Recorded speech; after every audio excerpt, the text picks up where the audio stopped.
Como diria o cantor, o tempo não para. E se você ficar panguando, ele te leva. Precisa ficar esperto, porque já tem o calendário para o futebol brasileiro ano que vem, inclusive com a pré-temporada definida. Sabe o que precisa ter antes da pré-temporada começar? Técnico, gestor e, por que não, reforços. Vou falar sobre isso a partir de agora em nome de Peter Leandro e Dani Haddad Fisioterapia. Quer ter mais qualidade de vida e ficar livre das dores? Então entre em contato com o Peter ou com a Dani pelos telefones 13 997040944, 13 997827308. Conheço o trabalho também pelo Instagram, @Peter Leandro e Dani Haddad. Também a Exatec Informática na Senador Feijó 686, sala 1820, no Blue Office. O site é o exatecinformatica.com.br, telefone 13 30 20 18 77. Conheça mais da Exatec também nas redes sociais. Se você está chegando agora aqui no canal 10, peço para se inscrever, ativar as notificações, deixar o like, que também é importante. E se quiser, torne-se membro do canal. Meus caros, antes de mais nada, daqui algumas notícias rápidas, né? O Camacho não está suspenso, né? O pessoal falou depois do jogo contra o Palmeiras que ele tinha tomado o terceiro cartão amarelo e tal.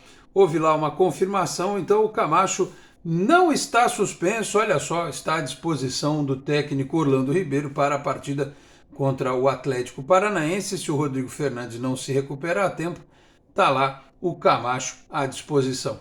Outra notícia é que nesta quarta-feira o Santos foi a Curitiba enfrentar o Atlético Paranaense e perdeu lá por 3-1. O Santos já está classificado, né, para a próxima fase do Campeonato Brasileiro. O Santos é segundo colocado, o Atlético era o primeiro no confronto direto, né?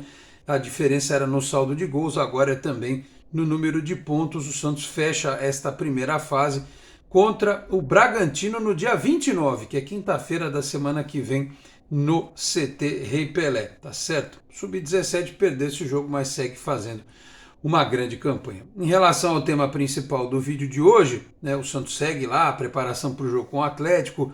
O Orlando Ribeiro precisa descobrir quem é que vai substituir o Soteldo. Ele tem possibilidades, ele pode colocar o Ângelo naquela função, ele pode pôr o Ed Carlos, que todo mundo está esperando, tem o Bruno, tem o Sanches, enfim, ele pode até mudar o sistema de jogo, pode pôr o Ângelo e mais alguém, né? Pode tirar o Lucas Barbosa, enfim, a gente vai ter uma noção mais provável disso até o final da semana. O final da semana está acabando, mas como o jogo é só na terça, o Santos tem programação de treinos, inclusive, no final de semana. Então, o treinador segue trabalhando e agora com a volta do Camacho e esperando ver se o Rodrigo Fernandes retorna. Mas voltando para a história do calendário, vi aqui no Globoesporte.com que, por exemplo, se o Santos chegar na final da Copa do Brasil ano que vem, for campeão, levantar 60 milhões de reais de prêmio, as finais serão nos dias 17 e 24 de setembro. Ou seja, daqui a exatamente um ano, né? Praticamente. Só que são 2 domingos. A CBF não vai mais a Copa do Brasil, até por uma questão de visibilidade e tal, tirou os jogos das quartas-feiras e colocou aos domingos. Então tomara que o Santos lá esteja, né? Quem sabe, né? Sonhar não custa nada. O Campeonato Brasileiro, por sua vez, começa no dia 15 de abril. O Santos faz aniversário e no dia seguinte começa o Campeonato Brasileiro, né? E vai até o dia 3 de dezembro.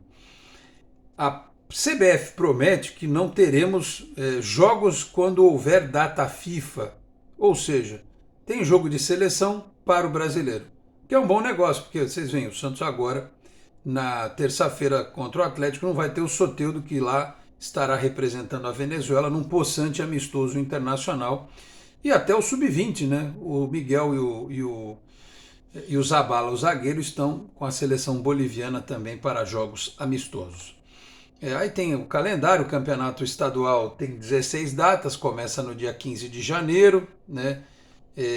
Ou seja, o Campeonato Paulista vai começar e a Copinha não vai ter terminado, né? Ainda vão ter mais uns 10 dias de disputa da Copa São Paulo, então teremos aí mais de uma semana e a gente espera que o Santos avance também na Copinha com as duas competições. O calendário completo, Copa do Brasil, começa no dia 22 de fevereiro, nas fases preliminares, né? Campeonatos estaduais de 15 de janeiro a 9 de abril. Campeonato Brasileiro de 15 de abril a 3 de dezembro. Recopa Sul-Americana de 8 a 15 de fevereiro, Libertadores de 8 de fevereiro a 11 de novembro, Sul-Americana de 8 de março a 28 de outubro. A Libertadores, claro, precisa começar um pouco antes porque tem as suas fases iniciais. E aí eu pulo da aba onde está aberto o Globoesporte.com e vou para o Diário do Peixe, para um detalhe extremamente importante. Período de pré-temporada determinado pela CBF.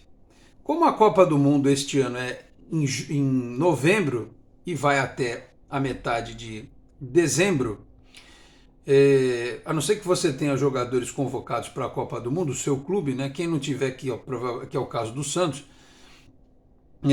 vai dar o período de férias para os jogadores durante a Copa, certamente, e aí a apresentação dia 14 de dezembro.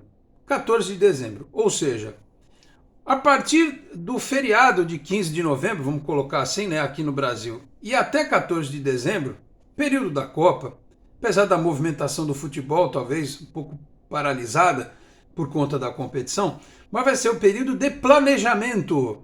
Planejamento. Então, novembro, nós estamos em quase outubro, um mês e meio. É isso? Outubro, novembro, mês e meio. Em um mês e meio, o Santos precisa decidir se no dia 14 de dezembro quem vai receber os jogadores para a pré-temporada é o Orlando Ribeiro ou vai ser qualquer outro. Ou o Pellegrino, ou o pessoal está falando aí em Bielsa e tal, Vojvoda, ok, os nomes aí que são especulados, ou talvez algum outro. Então, daqui um mês e meio, esse camarada vai ter que estar no clube. Ou o treinador atual, ou um próximo novo contratado. E junto com ele um gestor de futebol. Então, eu acho que a gente precisa trabalhar com uma data limite. O jogo contra o Atlético Paranaense. Dependendo do que o time apresentar, né? Eu já falei isso aqui anteriormente, vai tocando aí até o final do campeonato com o Orlando Ribeiro. Mas não dá para esperar muito, né? Aí se o Orlando ganhar mais uma, ganhar outra, bom, beleza, a partir de agora o nosso treinador é o Orlando Ribeiro, ok, determinado, vai trazer o gestor de futebol, ele vai fazer o planejamento, vai indicar reforços, vai trabalhar com jogadores jovens, vai fazer a pré-temporada, enfim. Mas precisa definir. A questão é essa, precisa definir. Ou não, ou trazer o treinador e precisa ter o gestor. Nome do momento, Paulo Pelaipe, que está lá no Botafogo de Ribeirão Preto, que pode ser que se desvencilhe lá com o término das participações do Botafogo na temporada, ficaria aí uma possibilidade. Se esse aí não vier, eu não sei quem pode vir, porque o pessoal está com o pé atrás em relação a vir trabalhar no Santos, né? Por conta das recentes interrupções de trabalhos de gestores, enfim, que saem do clube junto também com treinadores. Então, eu acho que o importante a se destacar nesse momento é que o Santos está jogando uma vez por semana e a gente está com a nossa noção de tempo um pouco esparçada, né? Parece que vai demorar para lá no fim do ano. Não, o fim do ano para os times é agora, na metade de novembro. E o outro ano não começa lá em 15 de janeiro, no início do Campeonato Paulista. Começa em 14 de dezembro, que é o período que é a data em que os jogadores vão se apresentar. Junto com isso, você tem jogador que tem contrato até 31 de dezembro, eu citei aqui o Camacho, né? Eu acho que até 31, mas jogadores que vão o vínculo terminar no final do ano, Madison, os caras vão ficar 15 dias treinando e tal. E precisar. E aí? Vai ter a galera que volta de empréstimo, vai ter aqueles que não atam nem desatam, que tem contrato, mas não jogam e ninguém quer pegar também. É muita coisinha para resolver. E é importante que se resolva, porque 2023 será um ano explosivo no Santos. Pelo que acontece dentro do campo e pelo que vai acontecer fora do campo. Tá?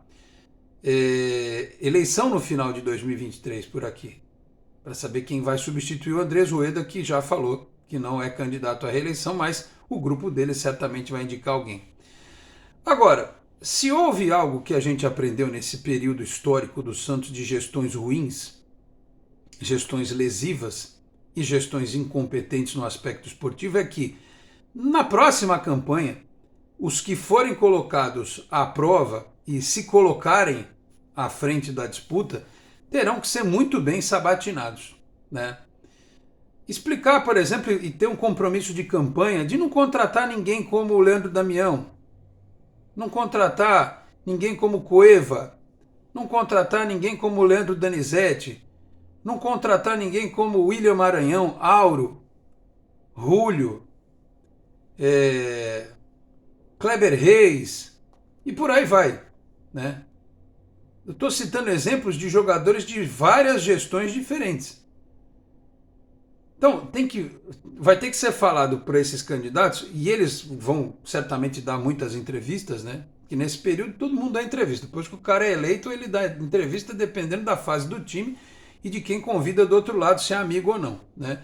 Enfim, mas esses caras vão ter que ser sabatinados e que fique publicamente comprovado que eles vão assumir um compromisso de não contratar jogadores desse tipo, com contratos longos, com salários astronômicos, com currículo zero. Vale a mesma coisa para treinador, né? Sem contar, obviamente, a parte de reconstrução financeira do clube. Será o presidente que certamente irá entregar o Santos com um novo estádio, ou, na pior das hipóteses, tendo que encaminhar uma outra proposta, uma outra possibilidade, porque, meus caros, vocês sabem, saiu a notícia aí, está sendo divulgada amplamente, de que o Santos, esse ano, atingiu em termos de arrecadação de público, porque o ingresso na Vila Belmiro é barato e também a capacidade do estádio é pequena, o Santos somou até agora R$ 2.510.506,58, sendo que só em Barueri, naquele jogo com o Ceará, foram R$ 686 mil de renda líquida. Isso, Corinthians, São Paulo e Palmeiras, o Flamengo, fazem em um jogo. Vocês percebem por que existe um abismo? Por que o Santos precisa de um estádio maior? Seja a Vila com 30 mil, ou no Pacaembu com 26 mil a partir de 2024 e com ingresso um pouquinho mais salgado talvez, ou no Canindé com 21 mil lugares e também um ingresso um pouquinho mais salgado, porque agora de imediato não é a Vila Belmiro que vai resolver o problema do Santos, vai ser o Canindé ou o Pacaembu, ou um outro estádio, né?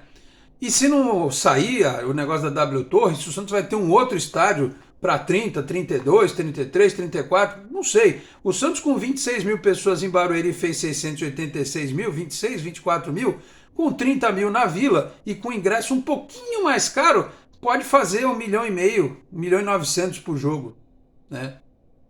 Que é bastante, né? Um valor razoável. Então esse cara que vai assumir e que vai pegar o planejamento seguinte, não esse, o próximo, vai ter que trabalhar com essas condições e ser claro em relação ao futuro do clube. É importante que se diga. Antes disso, no entanto, precisamos que a atual direção resolva a vida do Santos em termos de técnico, gestor, planejamento, quem vai ser contratado. O presidente disse que o ano que vem vai estar mais suave, né? Para contratar, vai ter mais dinheiro e tal. Vamos aguardar. Tá certo, meus caros? Então é isso. Estamos aqui no aguardo de notícias importantes do Santos e também na expectativa para o jogo contra o Atlético Paranaense na próxima terça-feira. Graças a Deus melhorou o horário, né? Não é 9h30, é 9 horas. Quem for ao estádio vai poder chegar em casa mais cedo e dormir um pouquinho mais cedo também. Falei aqui ainda em nome de Cicobi Unimais Metropolitana, a sede em Santos, na rua Doutor Carvalho de Mendonça, 187, na Vila Matias. O telefone é o 13-3229-8855 e você sabe também que tem agências do Cicobi, além da sede em Santos, né, em São Vicente, Guarujá, Praia Grande, Cubatão, Peruíbe, também na cidade de São Paulo, Grande São Paulo, ABC e importantes municípios de Santa Catarina e do Rio de Janeiro com a incorporação do Cicobi Santa. Vou ficando por aqui, muito obrigado a todos pela audiência, um grande abraço e até a próxima. Tchau, pessoal.